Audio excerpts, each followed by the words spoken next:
Hi guys, welcome to Ameyaw TV. My name is Zinat, and if you see me here, I am back with a refreshing interview. And today, I am particularly excited because I have my own personal person. Miss Zakia Kunge, my Wala sister, is in the building. She's here to talk about her music and everything else. Stay tuned. We'll be right back.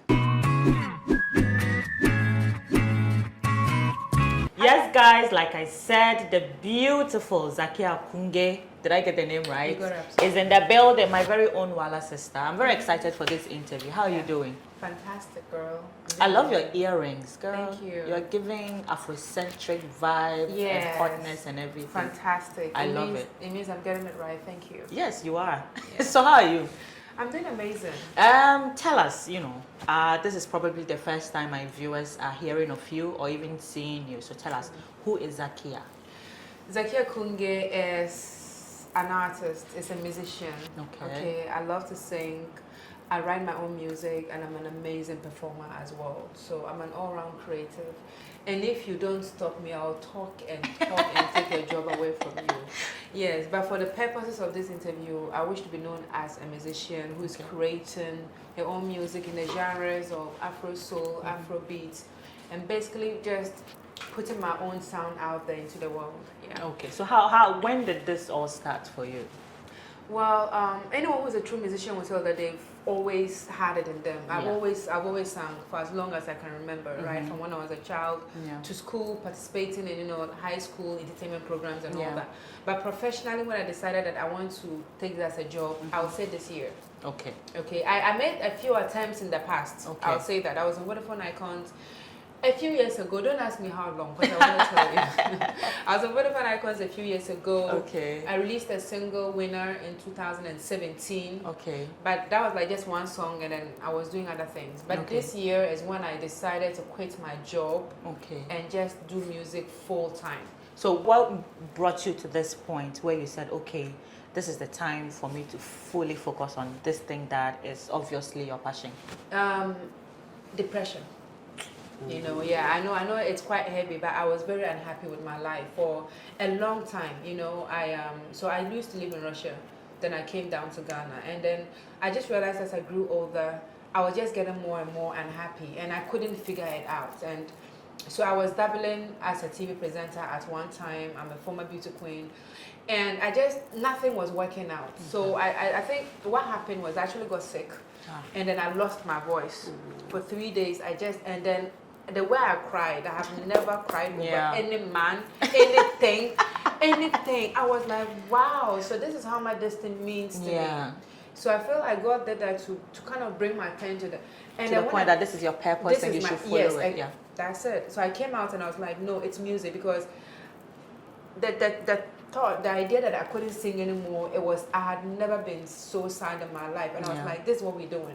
This is it. Let's focus on that, quit everything else, running after all the shiny things and focus on music. And that was good. It. I mean, it's good. We need a lot of beautiful talent, especially from Ghana, who are going to keep on raising the flag of, Ghana high. So who would you say, I know you've already stated that you've been doing this for a while, but it is now that you are focusing on it. So all through your life, who are some of those artists that have inspired you, that you sit down and you watch or you listen to and you say, you know what, I want to be like this person, or, I can do better than what this person is doing? Do better, I wouldn't say. But my inspiration, the number one person is Celine Dion. Oh. Yes. Okay. Yes. Why her? The first time I actually thought of music seriously as a career was when I watched the Titanic. So my mother still owns a provision shop in STC Yard. And after school, how it is, firstborns. You go and sit down there and sell. I did Tell me about it. Yes. Yeah. So while I'm in the shop, then they were playing her songs on radio. I mean, after I watched Titanic, I'm like, I fell in love with her. Yeah. And then I got a cassette. After I'm giving away how old I am. Then I got an MP3 player. Girl, we caught it. Gen Z boy. Auntie, I'm giving Auntie vibes. This is the way she's talking. Anyway, I have to say it's given. So I was born in this century. It's given. It was just given. The Celine Dion was just given. Yeah. Like, the vibes. So I was like, nah, I love their voice. And that was it. So it earned me the nickname Agri Celine Dion in high school. Oh, okay. Because every time we had variety nights, entertainment, I'll go and sing Celine Dion Your song. song. It was always Celine Dion song. And that was it. Then later Shakira. Oh, You know, I just, okay. I don't know what it is. I just love her energy. And then she's a very strong and independent woman. And I love the fact that she's able to be sexy and be comfortable at the same time. Very important. You see that, Yeah, right? that's you know, my vibe. Yeah, she doesn't try too hard. Like, Yeah. you know, like, and I like that. And I really, really like that. And then coming on, there are lots of amazing talent. Personally, I admire any woman who is doing it and doing it well. You know, because it's hard in the industry. It is really hard. Yeah. But yes, Celine Dion is your inspiration. You came out with a whole body of work. I did. Tell us about it. What inspired it? What was the process like for you as, you know, a new artist to come up with a whole body of work, not just a single? Yeah. But yeah. So that body of work, as you rightly said yourself, is called Purpose. Because, like I said, after that Depression episode. Yes, I discovered that music was my purpose in life. So the EP was actually named Purpose, and there were 5 tracks and then 1 poem on it. Okay. And then they were just, you know, I'm now discovering my sound. So actually when people ask me what genre do, I say Afrobeat, Afro Soul, because you have to give people something. Something, yeah. You know, if not, they'll not leave you alone. Yeah. But to be honest, I feel like I'm new when it comes to creating, so it's gonna take some time before I land in a comfortable genre where I feel like this is my thing. Of course, yeah. That's understandable. Yeah. So the EP there's Body, which is mellow and cool. There's Peace of Mind, which is faster. There's Superwoman. There's Anasegen, which is in Wale, which is very tribal. You know, so it's basically a display of the various genres that I feel comfortable doing. It's a display of how versatile I can be, and then it also shows basically my range, because in Anasegen, for example, I'm talking about how Anasegen basically means it go be, it shall be well. So it's a motivational song. It's very soulful and all that. Body is very sexy, you know, a drama proper. You know, Body is proper drama. And Superwoman is only God knows. I was gonna say Fiki was nice. That's in Russian. God knows what Superwoman is. Yeah. It's something sexy. It's something good. So that body of work, I'm very, very proud of it, because I created it in less than a month. Once I decided I was going to. I wrote 2 songs in one day. I wrote Body, yes, and Don't Leave Me just in one sitting. I came home, went on YouTube, heard the beats, wrote immediately, emailed the producer, Naz Rashid in Nigeria. I didn't know him beforehand, told me I wanted to use the beats. We came to an agreement, I sent him payment, he gave me the beats, I recorded it in a week. Good. Done. That's some cool stuff. Now, what was the reception like for you when you released Purpose? It was good. It was good because Did you get good feedback? You know. Yeah, I got good feedback, and even when there was criticism, I knew where it was from a good place. It was from a good place, because there were songs that I had a difficulty writing, and I liked the fact that people could tell, like people listen and be like, this song, I feel like you weren't giving your best. I was like, you know what, that song I actually struggled to write it. Yeah. So it was a good experiment, because when I put out the body of work, people first of all told me I did well, because, you know, to have actually put together 6 tracks, you know, kudos. Yeah. And then it also, like I said, I'm now trying to find my sound. So it helped me to see where I was doing better and what genres I just need to leave alone. Yeah. Because those genres that were authentic to me, those were the songs that people liked. I didn't even have to tell them that, oh, I really loved singing. Yeah. They told, like Anasegen, everybody loved Anasegen. Yeah. Everybody loves it. Okay, but there were songs that were like, you know, I feel like you were holding back. I'm like, yeah, it's true. I was just trying to do a hip song because everybody is doing it. Yeah. You know, so the feedback has been great, but most of all, it's been a learning curve. And the next music I'm putting out, there's nothing like Purpose. Oh, good. Now, you just mentioned, you know, authenticity. Yeah. And my next question is going to be based on that. Tell us about how your roots. She's a Walla girl, like I said before. We're sisters, okay? So tell us about how that, you know, your roots as someone who comes from the northern part of Ghana reflects in the kind of music that you do, and how you're, you know, trying to build on that and stay authentic to yourself. Yeah. So for me, I know I don't look much of a Wale girl. Right. I don't look much of a Ghanaian. People are like, where are you from? When they hear the name, they look at me like, you're not from here. But I'm very, so I was born in Accra. We traveled all over the world, but I went to, my basic education was in Wa. Okay. I speak Wale a lot. Okay. And so when I make music, I can't help it but put Wale in, because I'm just, sometimes I feel like me a Christ Nick, I'm so like, look, forget a blink, but I'm very local. Yeah. I'm very local. Like when I wake up in the morning, I want to eat banku, I want to eat fufu. My hands are always in something. So when I'm creating music, I can't be fake. I can't do it all flashy and pinch, because it's not me. I need to do music that I can create. So immediately I start thinking of the rhythm and I start writing it. I write it like I would speak it. For me, that's important. Yeah. So the lyrics have to sound as, this is something that Zakia would say.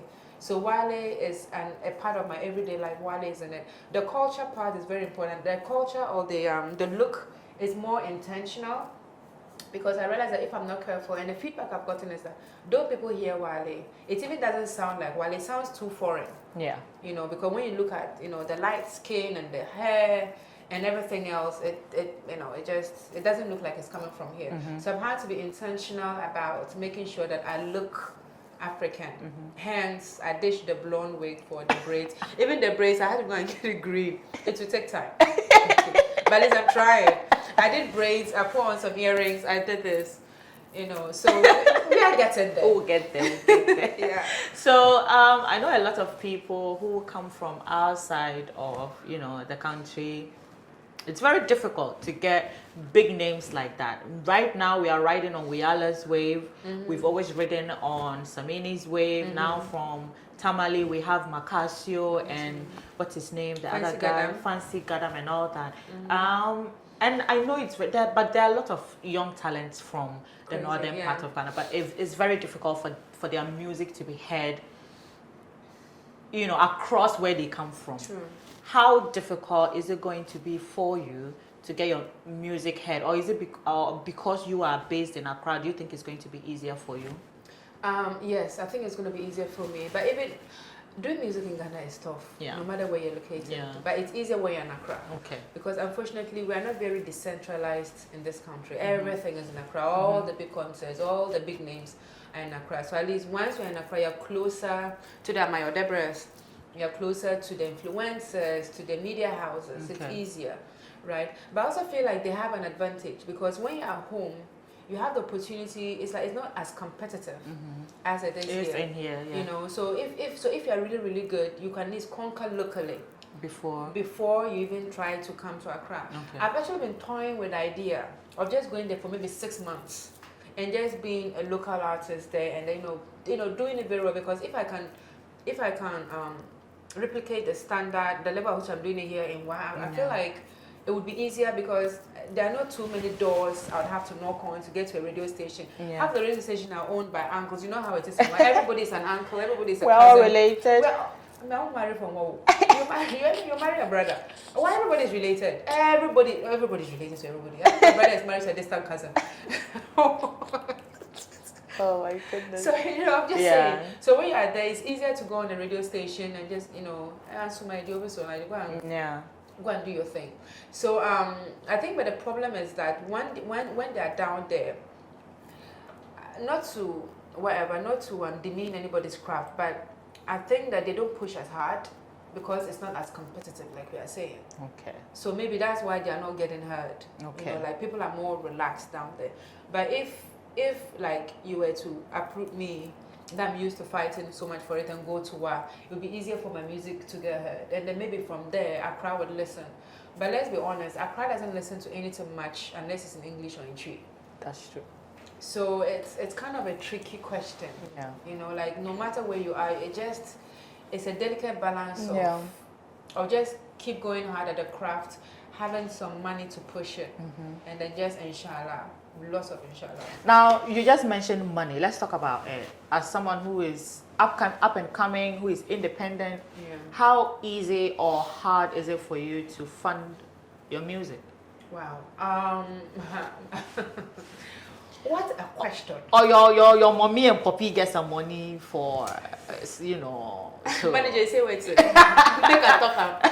talk to, or make a give the political correct answer. Maybe mommy and daddy have got some money somewhere that you're using to fund all this, which is not bad, Which though. is not bad. No, it's not bad. Of course. Listen. I met a girl. Yeah. I met a girl.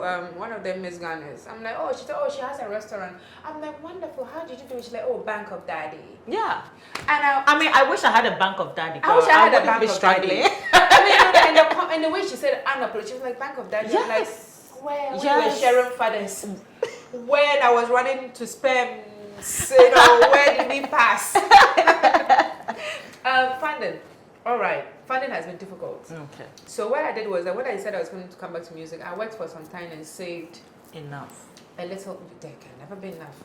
Well. I saved a little. But at least for a start. Yes, for a start. I saved enough to record because I broke down the goals into what can I do at the moment. Okay, go into a studio and record music. Yeah. That one I can afford that. Yeah. Okay, then when it came time to shooting music videos, and it was funny, as soon as I became intentional and focused, I feel like people felt the energy. So when I recorded and then I did a photo shoot, nice, a press kit, attach the music to it, send it to 1 or 2 people, they're like, okay, I can help you. Yeah. So I was able to now start asking. So basically it's been, funding has come from friends and family. Let me just put it shortly like that. Now that they've seen I'm serious, a few people that have called upon, 1,000 here, 2,000 here. Someone has actually sponsored an entire video for me, 7,000 Ghana cedis. It's crazy. Guys, did you just listen to that? If you want to get the support of people, you need to be serious. You need to be serious. You just listen to her. Yeah. She had to sit down, make sure that her portfolio is right. And then when she gave it out, people were open to helping her. That's a good life lesson right there. And and these are people that had always been in my life. Yeah. It's not like they weren't there before. Yeah. And when I asked them, they say, oh, and funny, we're like, oh, now you are serious. That was the one I got. I'm Yeah. like, so that was the secret ingredient. Yeah. First I called them, be like, uncle, I want money. Oh, you come tomorrow. But they couldn't tell me that I wasn't serious. But now you're serious. I mean, and like the more I put myself out there, the more people are actually willing to help. Now I'm actually getting DMs like, how can I support? Or I want to be your personal photographer. I want to do this for you. I'm like, wow. Yeah. But you need to make the move yourself. You need to start. And there's always enough. Yeah. Because if you're using a smartphone, at the very least, look, until you've sold your smartphone to invest in your craft, you are not that poor yet. Yeah. And for me, I felt like as soon as I did that, as soon as I was like, Lord, this money that I've saved, I'm going to put it into music. It was like a seed that I sowed. And money was just springing out. It's still not enough. I want more. Oliver Twist asked for more. Yes, but so far it's just been friends and family. I haven't gotten like a professional investor. But are you open? Have you contacted, labels or anything that may be willing to take you on? Or I've actually been contacted by at least 2 labels, Okay. and unfortunately I've had to turn it down. Why? Because I looked at the contracts, And one of them actually made me weep. I actually cried. We had a meeting. They were excited about my music, and so I met 2. One wanted to change my style, so that conversation didn't go far. The second one loved me as I was, loved the songs, loved everything. We spoke. I went home. They sent me the contract after 2 days. I opened it in the kitchen and I broke down. It was like a slave. It was like I felt like people had moved out of slavery, I don't know how many years ago, and I was going to go back 500 years if I signed it. I called the guy and asked him that, why do you hate me? He's like, oh, this is the industry standard. I was like, no, I don't want this, because they're going to give you money, but they were asking of you, you literally don't have the rights to your image, the right to anything. I need permission to do anything, to sing. I mean, it's very common with a lot of labels. So if you're doing that, then you're going to be an independent artist forever. Well, maybe labels actually just pick a nobody and transform them into who they want to be. It's who they want to be, and then you can, before you move, before you sing, before you speak, they own my masters, they own everything, and then like the word I learned, in perpetuity. They own it all. Just not even infinity or perpetuity. If they even come to the life of the perpetuity, they own all my music, anything that I do with them. Well, at least you still have funding to keep you going. So for you me, wouldn't have to bother about so for that. me, and I feel like it depends on where you are. Okay, for me, I feel like I've been trying this for a long time. That I've become quite. I think I've matured age as well, and then with my music, that it's hard for me to give up my freedoms right now. If I was a 20-year-old, you know, I don't mind someone telling me how to wear, what to dress, but when you're a fully formed adult, and now someone is coming in to say, okay, this should be your hairstyle, don't go here. I want to hang out with Zina at a birthday and sing. No, you cannot sing at Zina's birthday party. It's hard for me to now, for you to now pick me where I am at this stage and be like... Okay, the long and short of it all is that she doesn't want a label. Yeah, the long and short of it, I think... Yeah, because you're going to get this everywhere. I'm pretty sure. Unless, but you know what I'm hoping for? I wanna at least have a breakout single or breakthrough. Okay. Then we are coming to talk as equal. I hear there's a 50-50 deal. Yeah. Where they are not grooming me like an upcoming artist. Okay. You know, say even one guy, Stoneboy and Co have signed deals, but there are different deals where now they're treating you like an adult. Yeah. Okay. We can't wait till that happens. But yes, you're currently promoting Body. Yes. It's a very sexy and sultry video. Why did you decide to go for that look for Body? Of course, you just said it's a Jamaican song. Okay, we get it. Body couldn't have been anything else. Okay. I'm basically singing about the fact that I meet a guy and I'm trained the first shot. Usually I don't do this, but you just bust my brain. Okay. You might think that I'm foolish with the way I say your name, but baby, just touch my body. Ooh, you know what I mean? God. And the thing I haven't eaten this morning, this is me on an empty stomach. Zakia is killing me here. How is the reception for the video? The video, great. The song, it was taking time. Okay. But now it's catching up. Yes, it happens. A lot of people, sometimes when a video comes along with a song, then it changes the whole thing. Yeah, so yeah. And then, me, I'm very honest about my music. Like, I'm not going to sit and sugarcoat it all because I'm the one. Like, but people are not used to that kind of sound, right? So it's taking time. But the video, like, come on, the video is nice. It's sexy. And it's classy. I like the fact that though it's sexy, it's not trashy. Okay. It looks expensive. Yeah. It doesn't look like money woman is talking, guys. Hey! Before we end this interview, I would like to ask, we've talked about, where you come from, your inspiration, the journey to now Zakia Kunge that you are trying to cement in the faces of people out there. What do you want Ghanaians to remember whenever they hear your name? Oh my goodness. I want them to remember perseverance wins all the time. It's not the most talented. It's It's just about if you really want something, you just have to keep going. Okay. And I feel like maybe beyond the music, that's the purpose for my life. Maybe that's the lesson God is using. Because I started with so many people who have dropped out along the way. Yeah. Today I got a DM from one of them that was in Vodafone Icons with over 5 years ago. Yeah. And it's like he was watching my videos and it's like, he's amazed I'm still doing it. Yeah. And that God will surely lead me there. Amen. So I want Ghanaians to look at my story. And my story will be told one day as a girl who just wouldn't quit. Against all odds, when I wasn't getting a label, when I wasn't getting money, who just did it until everybody thought I was foolish. I have a master's degree. Yeah. And I quit jobs. I turned down a 5,000 Ghana cedi job recently from Russians to work with them as a translator.